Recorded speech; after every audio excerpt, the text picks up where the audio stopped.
না, সারা সপ্তাহ নাইট করো, আর্জেন্ট মাল করো, রোববার আসলে কারখানায় কালামুখের মতো বসে থাকো, সে টাকা দেবার কোনো নাম নেই। হ্যাঁ ঠিক বলেছিস। বাড়ি এক দানাও চাল নেই, সেই সকাল ছড়াতে খালি প্যাকেট নিয়ে বসে রয়েছি। ওস্তাদ টাকা দিলেই বাজার করে বাড়ি দিয়ে আসবো, তারপর তাই বউ রান্না করবে। সপ্তাহ একবেলা না খালি চলে যাবেন। আমার আজকে কিস্তি অলরেডি একটা কিস্তি ফেল হয়ে গিয়ে, এই সপ্তাহে যদি না দিতে পারি তো আমার গাড়ি নিয়ে চলে যাবে। এই আমার কথা শোন, এই সপ্তাহে টাকা না দিলে হলো বিশাল একটা ঝামেলা হয়ে যাবে। ওগা যে বললাম মালটা আর্জেন্ট, তা কাজ না করি সব কি করতে নাকি?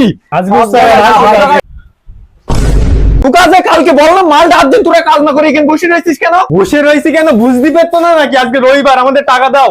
আজকে কোনো টাকা দিতে পারবো না, ওই মাল তুলবি তারপর টাকা দেবো। টাকা দুবা না মানে একে তো 2 সপ্তাহ টাকা দেওনি। আমার কি সংসার ধর্ম নেই নাকি? আমার আজকেই লাগবে টাকা। আমি একবার কি বলেছি, ওই মাল আগে উঠবে তারপর টাকা দেবো, এর আগে কোনো টাকা দিতে পারবো না। তুমি আজকে টাকা দেবো না তো?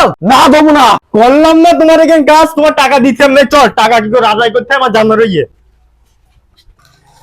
যাই বলি, সেই ওস্তাকার সাথে ঝামেলা করি, কাজ সেটি চলে আসা ঠিক হয়নি বলো। এইবার আমাদের টাকা কেটে দেবেন বলদিন। তবে ওস্তাগারের একদিন না একদিন ঠিক আমাদের কথা মনে পড়বে।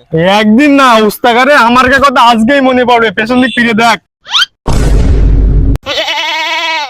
আমিও সেই মা, সেই উস্তাগারের শ্বশুর বাড়িতে একটা ছাগল দিল না, এই ওই মালটা এই যে আসার সময় খুলে নিয়েছি।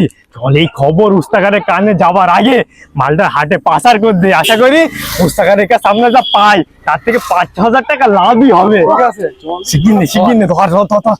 ও মালটা লাভ। হ্যাঁ, চল।